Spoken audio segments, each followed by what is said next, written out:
Hey everyone, welcome. We are going to get started here in a moment, and we are just waiting for the live streams to propagate to all the different services because we go wide now. And okay, looks like we are there. All right, Amy, let me start the There you recording. go. He's on top of it. All right, 3, 2, 1. Hey everybody, welcome. This is Seller Roundtable number 49. This is your host, Andy Arnott, with my co-host, Amy Weiss. and we are super excited to have Julia Ibrahim on today. She's going to show us all her super secret ninja accounting tips, tricks, and tactics. Thank you so much for being on, Julia. Thank you for having me. So my name is Julia Ibrahim. I can start off by introducing myself. I am a certified public accountant, certified internal auditor. I'm a QuickBooks Advanced Pro Advisor and Zero certified as well. And my background is in government auditing. I've been auditing for New York State for about 9 years. And I'm currently running full service accounting and tax firm called All United Accounting and Tax. We specialize in e-commerce, and we help e-commerce businesses save money on taxes, utilizing some tax strategies. We help also to maintain compliance with federal and state government authorities. And most importantly, we'll get you accurate and financial data and projections to help your business grow and make the best management decisions on time and correctly. And Awesome. can I just throw in something here? I found Julia, I'm lucky I found her because she does my accounting and she does some accounting for Andy and I too. And, when I first started, I kind of went the affordable, the cheapest route I could go. Not that Julia is not affordable, but I went with a local accountant and I found that my tax returns were done completely incorrectly. None of my Amazon sales and things like that were actually properly accounted for. And so I started going through this process of talking to the people in my network saying, who do you use for accounting? And what should so I'm interviewing all these accountants and trying to figure things out. And Julia just did such a great job explaining everything to me. And then she also did a really great job of cleaning everything up. She not only had to redo all of my tax returns, submit letters to the IRS, all of that kind of stuff to keep me from getting audited, but she also realized that my prior year return was incorrect as well, and she corrected that. So she more than paid for herself just in the first time of utilizing her services. So that's my my glowing recommendation for Julia. She's been wonderful helping me kind of navigate all of this confusing accounting stuff as I start new businesses, as my business grows. I'm always throwing crazy questions at her, which of course we'll get into during this podcast, but just wanted to add that in there, that she does a great job with my accounting. And I thank you so much, Julia, for cleaning things up for me. Thank you, Amy. So, all right, Julia, you ready to get grilled here? Just give us a little bit more background on, you give us some of your work stuff, like, background on, and you don't have to share this if you don't want to, but it's always nice to just, I love to hear about kind of, people's past, where you were born, where you live now, anything you did. You kind of mentioned your past jobs, college, school, kind of anything you want to mention for us and our listeners to get to know you a little bit better. Sure. Okay. So yeah, I come from Russia. I came in my teenage years. I went to college here. I went to college back in Russia, and then I transferred here. So I went. I completed my business degree. I completed my accounting degree. I got my CPA right away on the first try. And while working for the government, I also got my certified internal auditor license as well. So that's that. And then I right away started my accounting firm. It was kind of on a part-time basis for a while. And then it just grew and grew further. And that I just had to leave the job that that I was doing as a government auditor.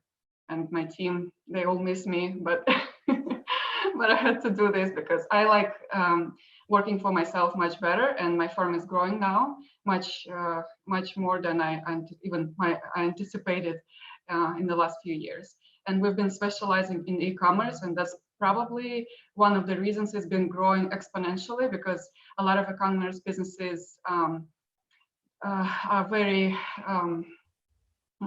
not very aware of how the accounting is done for e-commerce specifically. And I think this industry needs more of e-commerce accountants. Yeah, Definitely. we need a lot of help. I know that before I got my accountant, I was lost, and numbers are not my strong suit by any means. And as Amy mentioned, generally if you vet your accountant, you find a good one like Julia, they're gonna more than pay for themselves almost every single time. So just keep that in mind. I know everybody's afraid of that expense, but in our case, yeah, it was the same kind of situation where there was some changes that they made, kind of right away, like, making suggesting we become an S corp, and some other things that, made some big differences. So, to me, it's definitely worth at least looking into, but, highly suggest, especially if your business is growing and scaling, definitely something to consider. So, Julia, when did you kind of first hear about, Amazon and e-commerce, and why did you specialize it? Like, did you just see an opportunity there? Were you interested in it? Did you sell previously? Kind of why did you get into e-commerce specifically? So I got into e-commerce for a few reasons. So it was kind of natural coming from, my husband used to sell on eBay. So I kind of knew that, and I knew it would be very hard. And the accounting, I was doing the accounting back then from the very beginning for our business, but it didn't work out. So my husband stopped that because it's just not his thing. But that's something that gave me an idea to kind of start specializing in e-commerce. I used to do generalist accounting work, but that was, right now I realize that I didn't know as much as I know now about the e-commerce accounting back then. So even though we were running a business, it was a struggle, even though I was accountant too. And it was pretty high. So I kind of started to, research more and try to help. And I got a lot of clients who needed help, and I built up my experience in that. And now I feel like I know how to deal with the accounting for e-commerce sellers. And that's why this is my specialty right now. That's great. Yeah, I love that. The fact that a lot of times, people will build or do things where they see that there's something lacking for themselves, right? So you guys figured out that that accounting for e-commerce was difficult, and that there was an opportunity there. So that's awesome. I kind of did the same thing with my app business, my software, Amazon, all those kinds of things as well. So I love that. One other quick thing I just realized, Amy, this is another podcast where we're all former government employees of some type. Oh, yeah, it's true. Yeah, that's funny. Yes, love it. Good old government. There's nothing teaching you like how to deal with the ups and the downs than working for government. It's true. It's true. And the red tape and yeah, exactly. Exactly. And following the rules. We got to make sure we follow the rules. Yeah. So, just piggybacking on what Andy said about, making sure it's scary to hire an accountant because a lot of people don't want to deal with that expense. But I've given this advice so many times. Make sure, you guys, that even if you're at the very beginning of your business and you're not making enough money to pay an accountant or a bookkeeper yet, right? At least meet with one. At least meet with one, because you can meet one time. And, I know when I first did this, I kind of just met with one just to like, okay, should I be using QuickBooks? How do I set that up? Most accountants, even if you can't afford to pay them for bookkeeping or for anything, for the taxes, stuff like that, they'll at least, it's worth you paying one time to consult with them to get you on track and do a little DIY, and maybe you just have them look over things once a quarter, or maybe you have them look over things just at tax time, but then have them set you up for success from the beginning. So even our new business owners that are listeners, I really want to encourage you. This is one of the fundamentals of business that will really bite you later if you do it incorrectly. So make sure that you at least take the time to sit down with an accountant and just kind of learn the basic things that you should be doing. Get a consultation, understand, how your business should be set up. And even if you have to do it on your own, you have a little bit more empowerment and some knowledge to at least somewhat do it, not as good as they would, but better than you would just on your own had you not had that consultation. So, and speaking of that, Julia, I would love to ask you, what steps should you take to properly set up your e-commerce business when you're ready to start? Like, how do we start? How do we get there? Okay, so if you're ready to start your business, I highly recommend that you would form a separate business entity, separate legal entities such as LLC or corporation. It's not a requirement, but it's highly recommended because you would set it up as a separate serious business from the start. It's just very important down the road for you. So the way what you set up, which entity type you would set up would depend on your goals, would depend on your budget, your plans, and what state you're in America, or if you're outside of America. So it all depends what type of entity you would need to set up, but it's highly recommended to have a separate entity for your business. Second step would be to get your EIN number. It's almost simultaneous with forming your business pretty much. So you can do it the same day.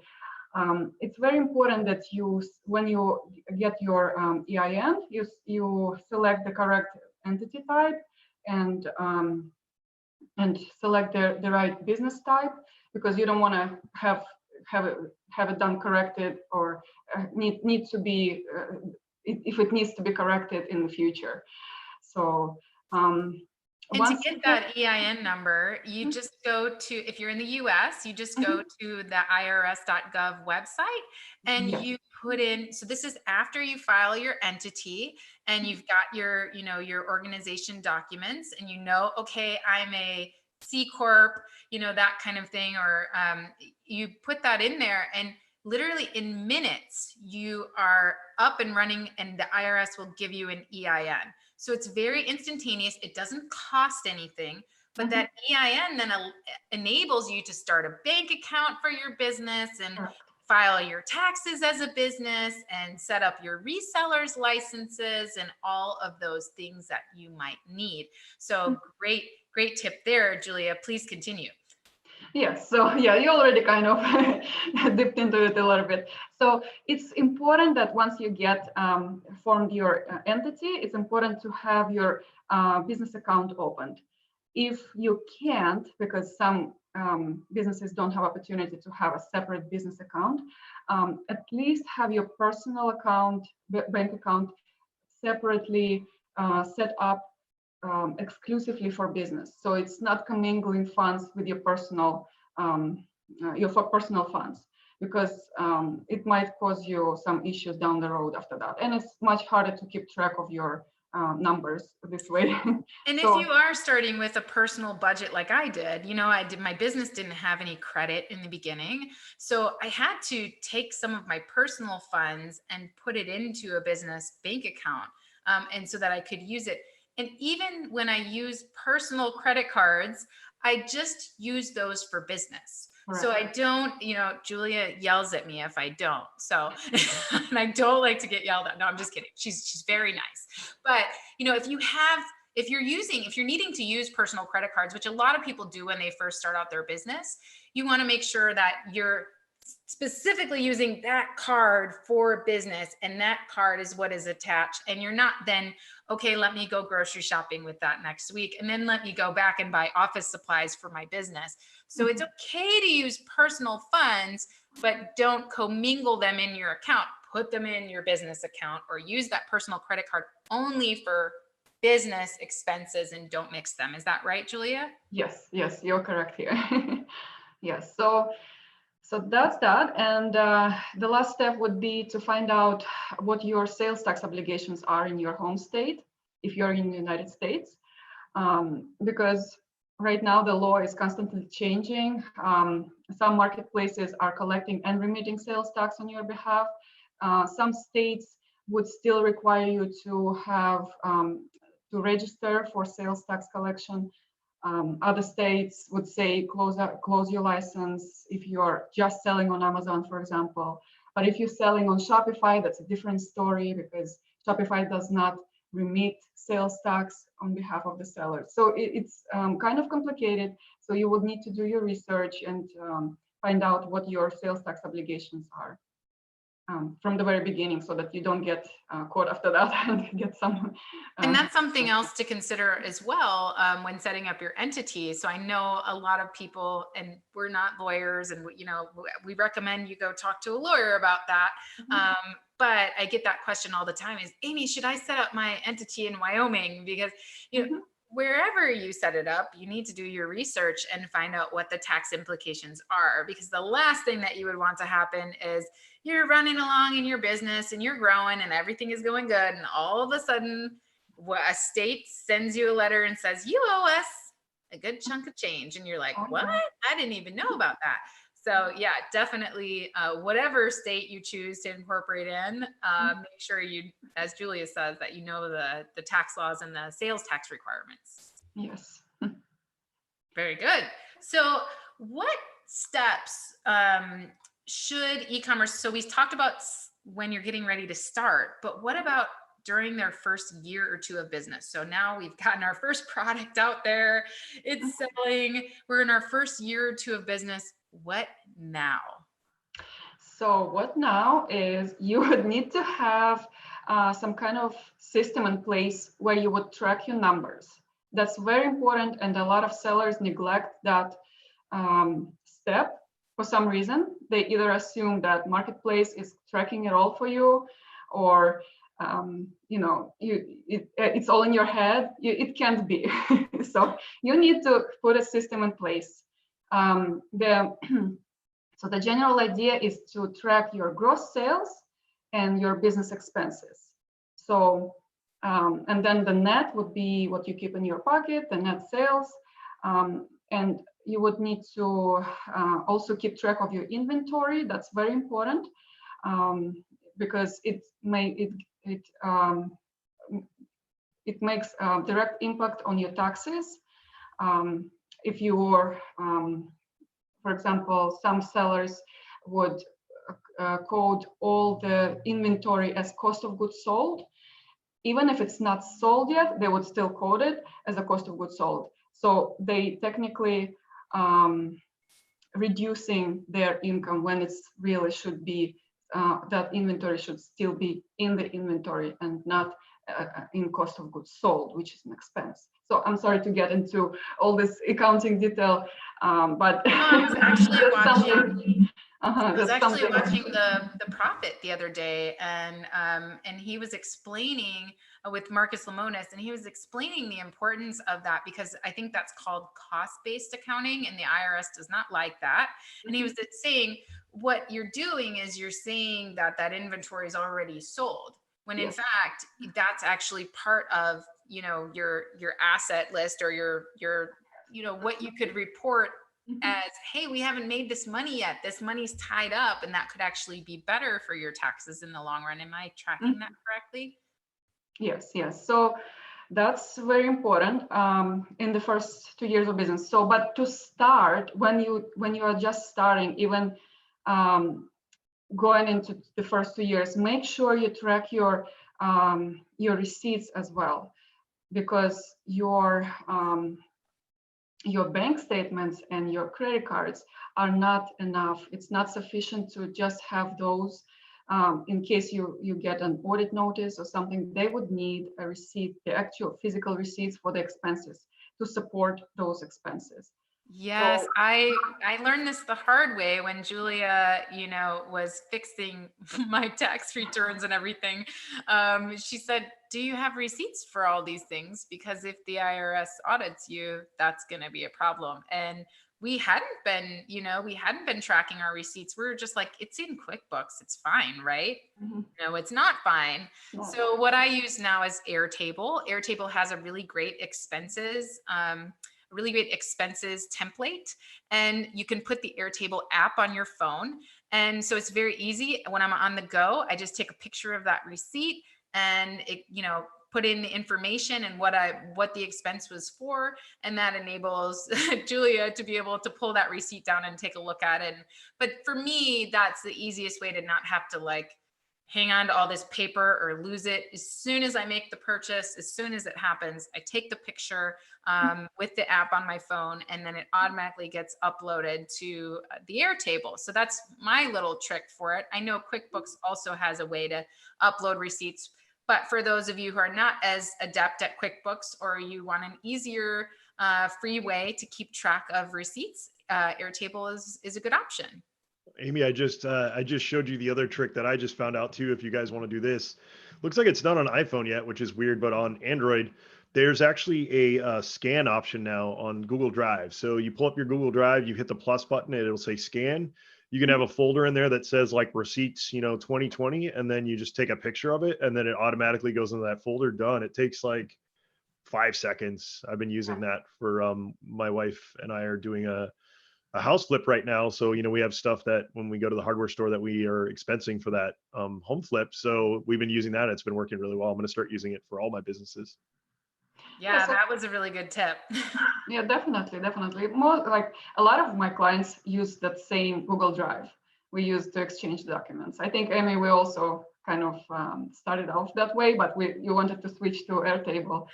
So, and it works, it's every client is different. So it works everybody for differently for everybody. But however you do it, you need to track your receipts. You need to try to put it all in one place, not all over the place. And even some receipts, if you have them in the email, just maybe save that email, print it into PDF, and upload it to whatever system you're using, and you can safely save that receipt for yourself in the future. Because IRS doesn't come after you that same year; they would come after you 2-3 years from now. And then what you're gonna do if you don't have those receipts? You're gonna get disallowances, and you don't want that.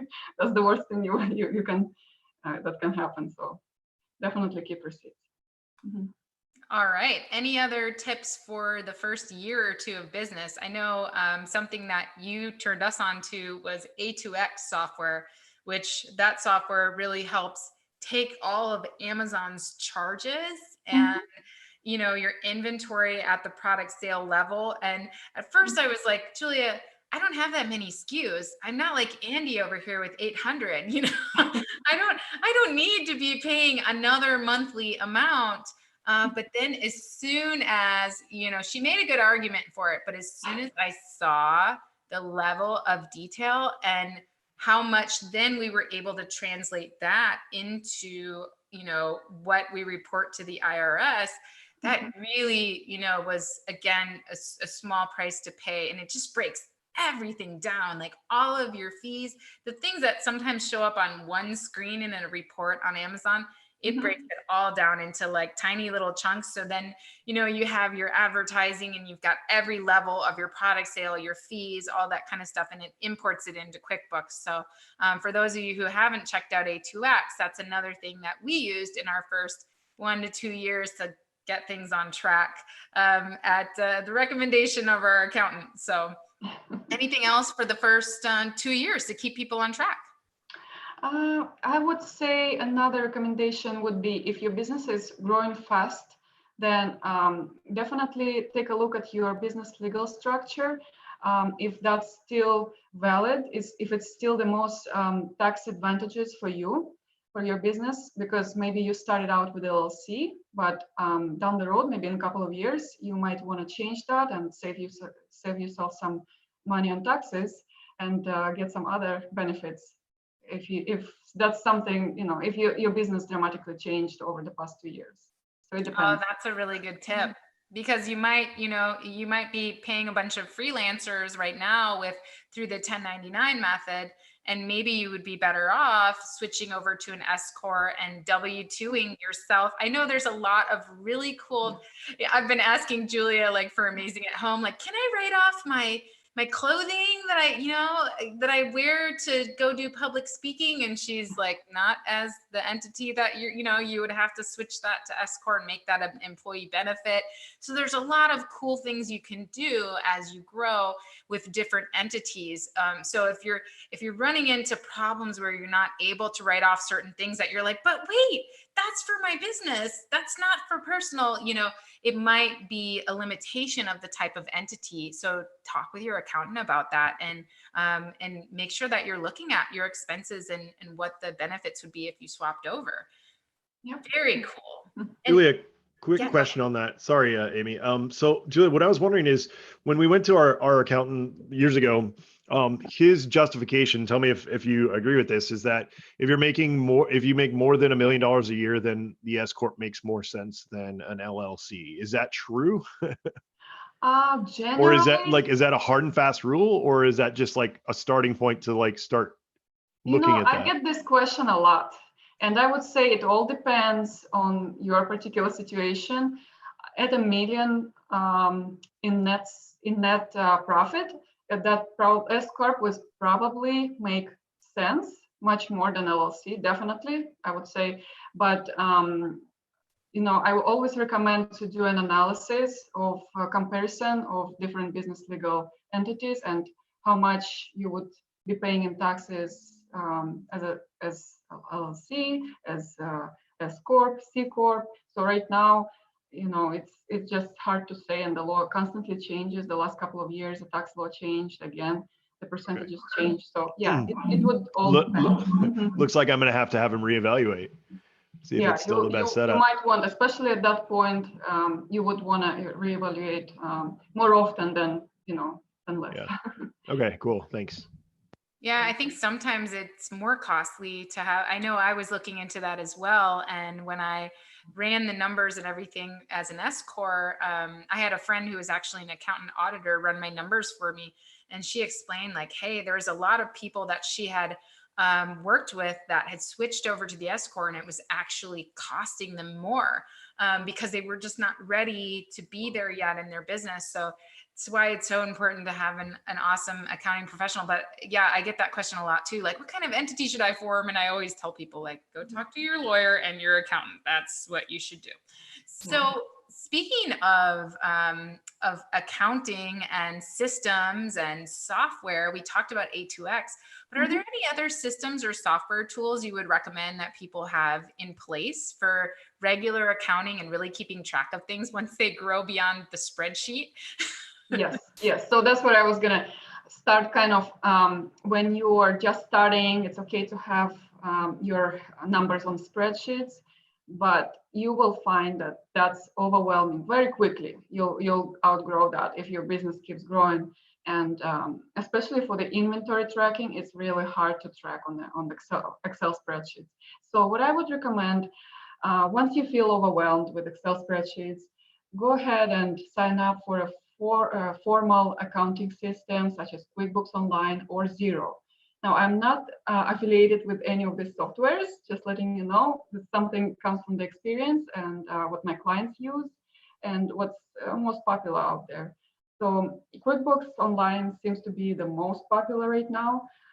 It's a double entry accounting system, an official system where you would have your financial reports ready to be exported, profit and loss, your balance sheet, your statement of cash flows, and it would make sure that your transactions and your financial data is complete, rather than having yourself putting into Excel spreadsheet the transactions that you think are the transactions for your business.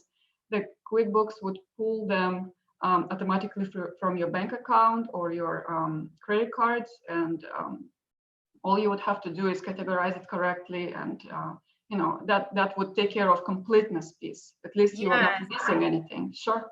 I know, this was a big aha moment for me because I was doing QuickBooks incorrectly on my own in the beginning.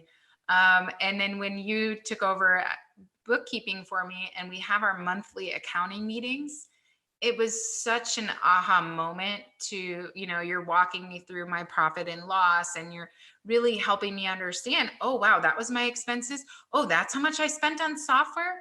Oh, wow. Okay. That's how much revenue I made on this or that. So it was really cool to, doing it by myself. I didn't really get all of that data because I was incorrectly coding all of those things. So I had to learn that. But then after you started taking it over and really showing me how everything breaks down, we were able to see very quickly and easily, oh, wow, we need to work on that expense, or that's doing really well. That's a really good source of income for us or revenue for us. So it's really great to be able to see that number at the end of the month, and it kind of holds you accountable. But I love QuickBooks for that reason. And it's so easy because we can just connect our credit cards and our bank accounts, and it just automatically goes in there. And then those charges that you might not have remembered, maybe you forgot to take a picture of a receipt. And, if your bank account is connected, you say, what was that $35 charge? What happened there? Or the credit card, and you have to expense every single one of those things in QuickBooks. So it's really great to see like what's going on and where you're spending your money. And for me, I didn't really realize that until we had a bookkeeper. We grew large enough to actually have a bookkeeper take care of those things for us, because before that was tough doing it all on our own. Yes, definitely. It's not easy. Yeah. So anything else on systems or software that people should have in place? Yes, so I wanted to mention that the inventory tracking part. I wouldn't use QuickBooks for that. I would recommend a separate tool for that. Usually, if you are selling on Amazon in North America, many businesses use Inventory Lab. That has been very useful for the businesses. But also, just wanted to mention that A2X actually has the cost of goods sold tracking built in right now. It's a relatively new feature, but you can do that as well if you're selling on Amazon or Shopify or both. You would be able to also have your cost of goods sold pulled automatically into your QuickBooks, and that would take care of that part. But you still need to make sure that your cost of goods sold are set up correctly, because if your inventory, if you're estimating your unit cost wrong, then your numbers will be wrong, obviously. So make sure that it's set up correctly. And you do need, for the A2X, you do need some basic accounting knowledge to set it up correctly, because I get a lot of clients coming in who have been using A2X, but it wasn't set up correctly. And sometimes even by their own bookkeeper, because the bookkeeper is not specializing in e-commerce, they don't really know the tool.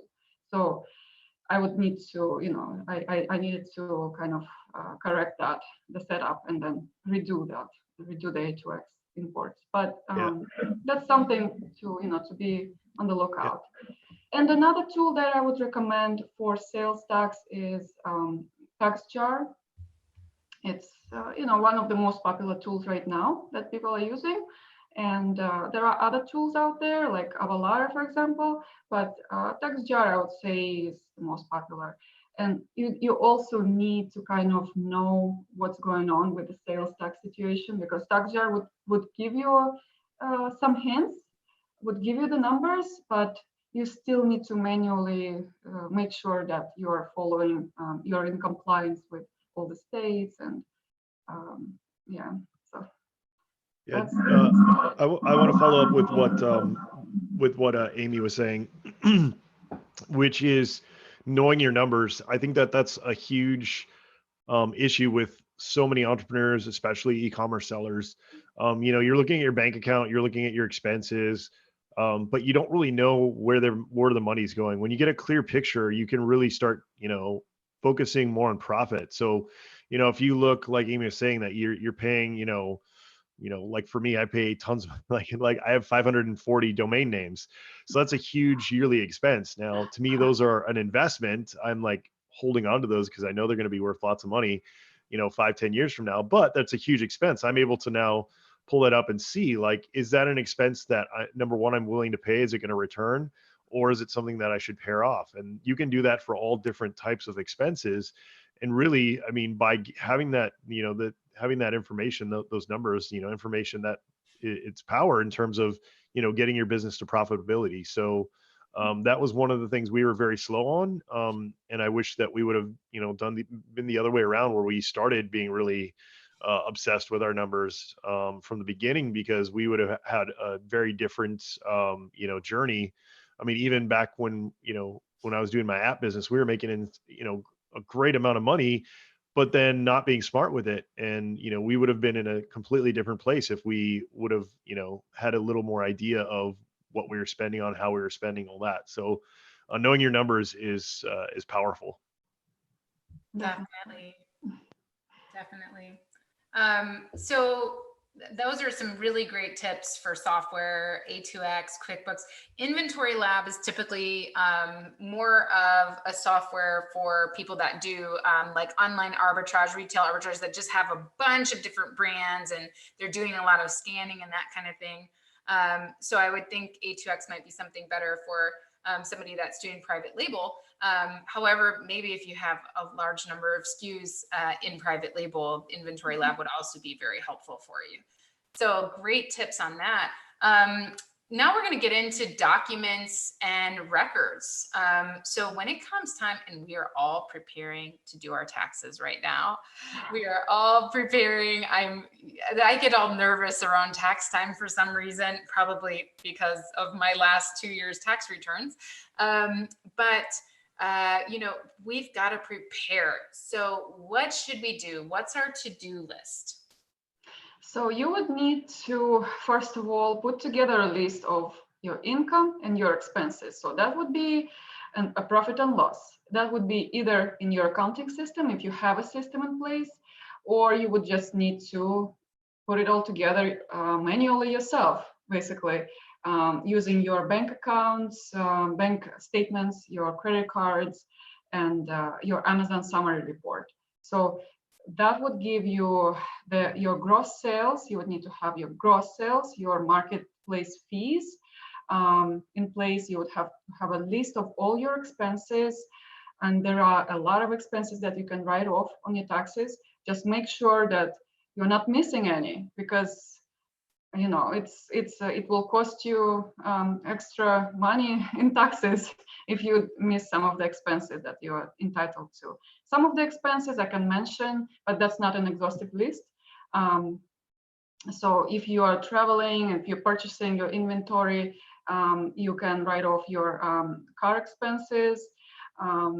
You can write off your office expenses, home office, office supplies, your shipping, your software, even your courses that you take to learn about this business as well. You can write that's deductible. Your utilities. So that's just to name a few. And of course, your Amazon marketplace fees, your payment processor fees as well, from your PayPal and so on. So once you have that in place, you can have it easily available if you're using some software tool, accounting software, such as QuickBooks. And if you're not, then put it all together yourself and give it to your tax preparer to prepare your taxes. In addition, you would need to have your balance sheet. The main part of your balance sheet, if you're just starting out or somewhere in the beginning, you would need to have your inventory. You would need to have your beginning inventory levels and your per unit costs. You would need to have your ending inventory and all your purchases that you had during the year and your cost of goods sold. So all those numbers you would need to have in order to prepare your tax return for the year. You would also need your 1099-K that would be available in your marketplace and your payment processor. So if you made over 20,000 in gross sales, you would need to log in into your marketplace and your payment processor, and make sure that you pull those 1099s from every place where you're selling and where you're collecting some sales. So these days, don't wait for 1099 to come in the mail. Just be proactive, log in into your accounts and get those 1099s. If you are a sole proprietor or a single member LLC, your taxes will be reported on your personal taxes. So that's where the business taxes will be on your Schedule C of your personal tax return. So to prepare those taxes, you would need to also have all your personal documents ready to go. So W-2s if you have, any 1099s, any interest that you had. So any tax documents that you received for your on your personal side, you would need to also bring to your accountant, to your tax preparer in order to prepare your taxes. So that's about it. So one of the biggest questions that people have, and I had this question when I was getting started, many of us run our businesses out of our home. And, in general, the IRS doesn't always accept that a business could be as large. Like, for example, our house, like one living room in our Texas home is dedicated to warehousing. And some people have entire rooms that are dedicated to prepping, inventory, stuff like that, right in their homes. And then we also have 2 office spaces because we're running 3 businesses out of our home. And then we have, a lot of other space. So I think a lot of people don't realize that you can't write off 100%. So if you're working out of your home, and let's say your utility bill, for example, you do need that for your business, but you can write off 100% of a utility bill that is for your office outside of your home, right? If I go down the road and I rent an office, then if I'm paying the light bill at that office, that's 100% write-off. But if I'm splitting the utility bill of my home, it is only the percentage of my home that is to be used for business. In my case, 50% of my home is used for business every day. But as some accountants have pointed out to me, hey, the IRS might question you on that. So you need to make sure that if you're claiming you're using 50% of your home, that you're not just like, okay, my kitchen is for, but, you need to make sure that you're actually using that solely for business and not, like kind of a crossover. But remember that you can write off some of those things. So for example, in my case, I've got lawn care. I've got different types of things. I can write off 50% of those costs. Now, the other 50% have to go to my personal expenses. But when Julia recommends that you put aside and keep track of all the expenses, make sure you're taking in some of those things into consideration, such as your internet, your utilities, your water bill, whatever kind of bills. If you use a portion of your home for business, it's that percentage of that expense that can be written off. So don't forget about those expenses, because that's really going to help your tax liability at the end of the year when it comes to tax time. Is that right, Julia?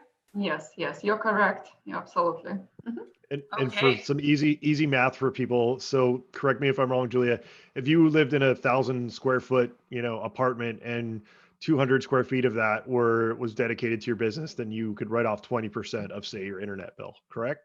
Yes, that's correct. There are a few different ways you can calculate your home office deductions. So it can get complicated. There is a simplified method to calculate that as well. If you don't want to use the actual expenses of your home, it's just after that it becomes whatever deduction is the highest for you, and that's where your accountant would be able to help you really to maximize your deduction, because there are different ways that you can write it off. Yeah, in that case, for example, we keep track of our mileage as well as our gas, so that our fuel expenses, and then whichever one is more, then that's the one that we would be writing off. So make sure that you guys keep track of different aspects, because you might have less tax liabilities in one case. So Jenny is watching our live stream right now, and she has a question. Now, she's in New Zealand, so you might not be able to answer this question, but we'll do our best. Jenny says, I have my first product going live in the next few months. Congratulations, Jenny. That's so exciting. New Zealand registered business, but do have an EIN from the IRS because the freight forwarder needed it. The confirmation letter says I need to file Form 1120F by 15 July. Do you know what happens for a New Zealand business in this instance? So it looks like she has a US-based EIN, but now she's getting the letter saying you need to file this 1120F. Okay, so she would need to file the 1120, but she wouldn't be paying any taxes because her business was not based in America.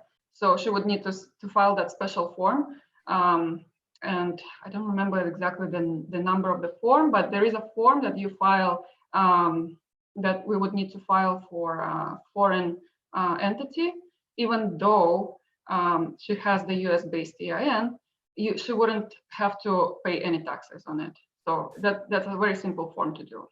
Got it. So the reason you're still filing the form is so that later on you don't get a tax bill that if you had just filed a form and said, nope, we're not a US-based entity, we're a foreign entity. Yes. And then they can put you in that pile and then they're not going to send you the bill later, right?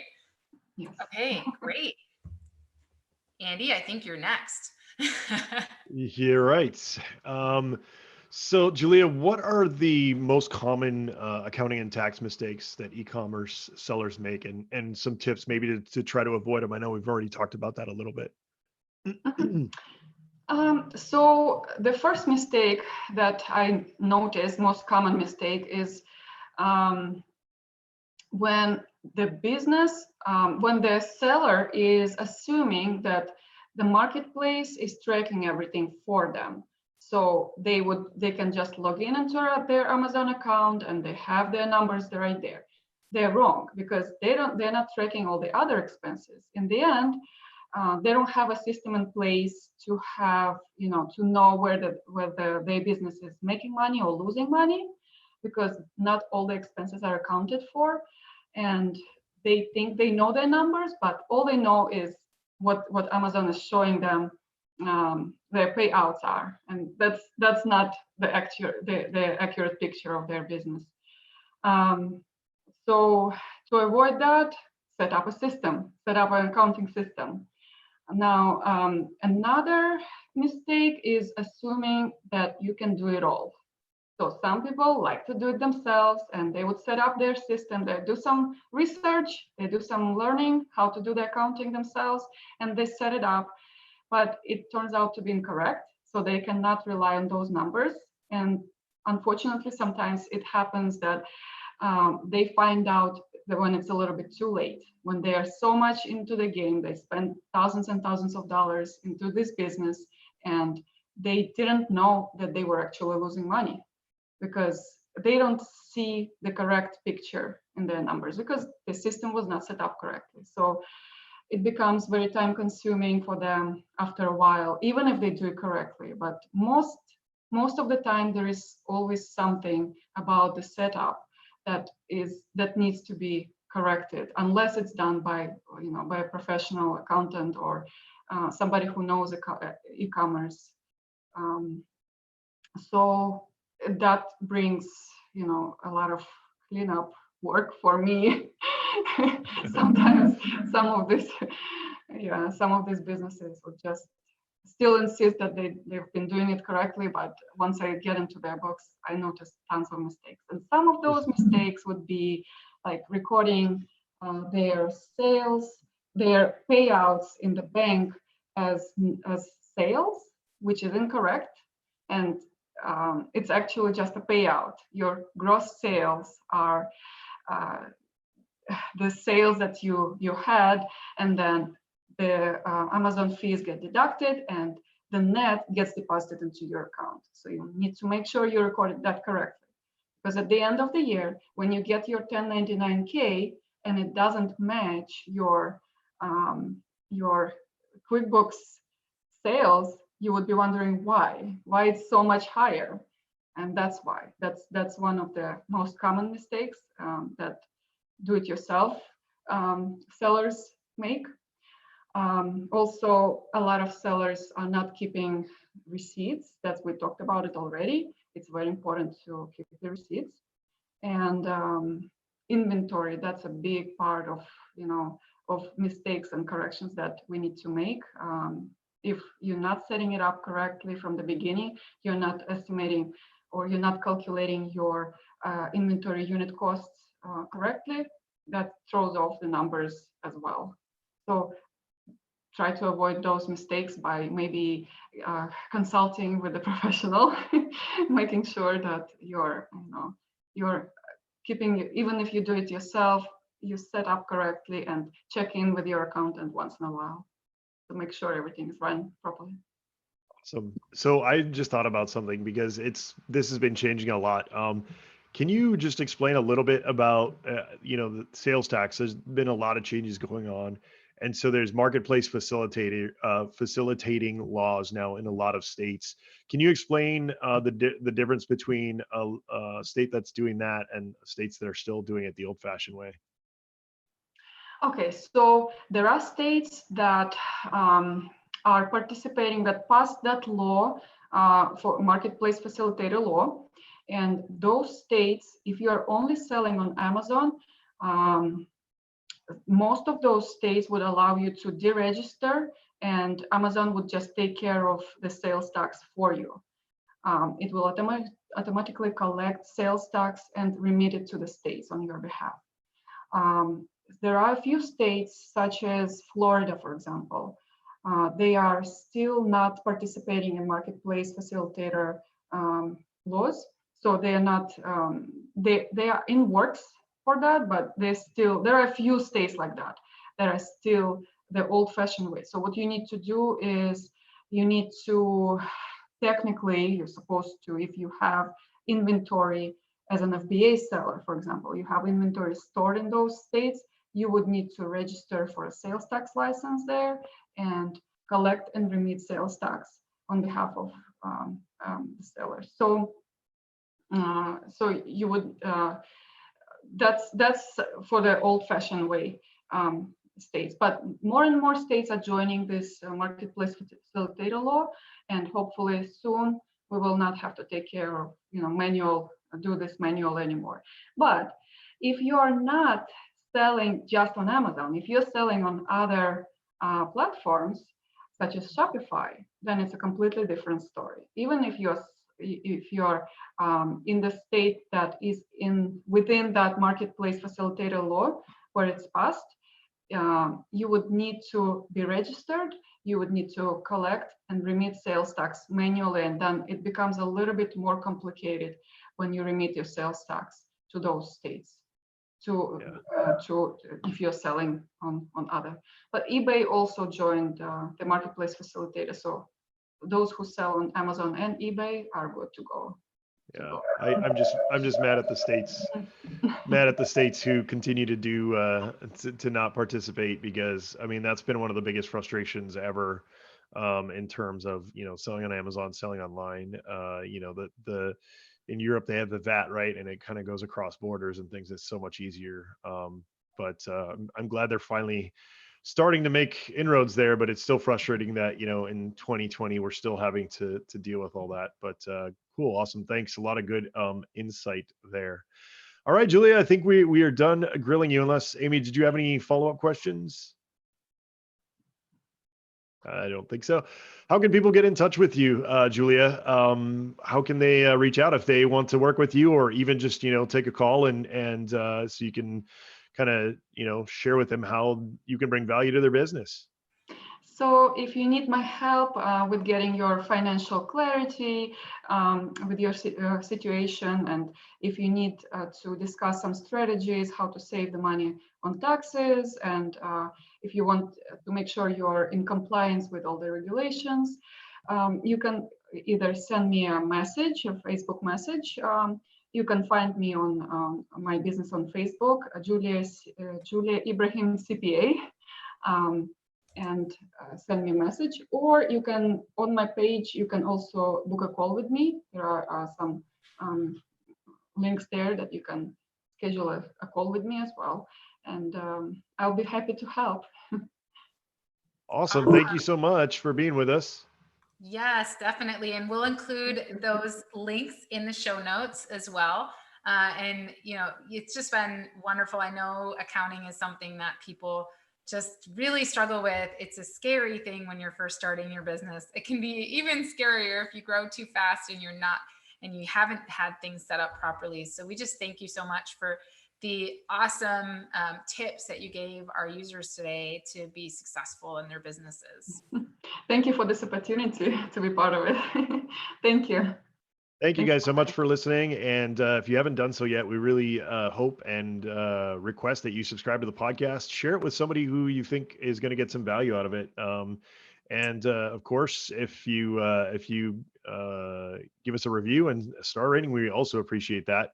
We actually just got one of the few negative reviews we've ever got. And even though it sucks getting a negative review, it's still great to get that feedback from you guys to see how we're doing. So we really appreciate that. No matter what it is, it's great to get that feedback so we can try to do better for you guys. We really, really appreciate you guys joining us. And we will see you guys next week. Thank you so much. Thank you. Thank you. All right, we're done recording and I will kill the live feed. Thank you guys who watched live. We appreciate it.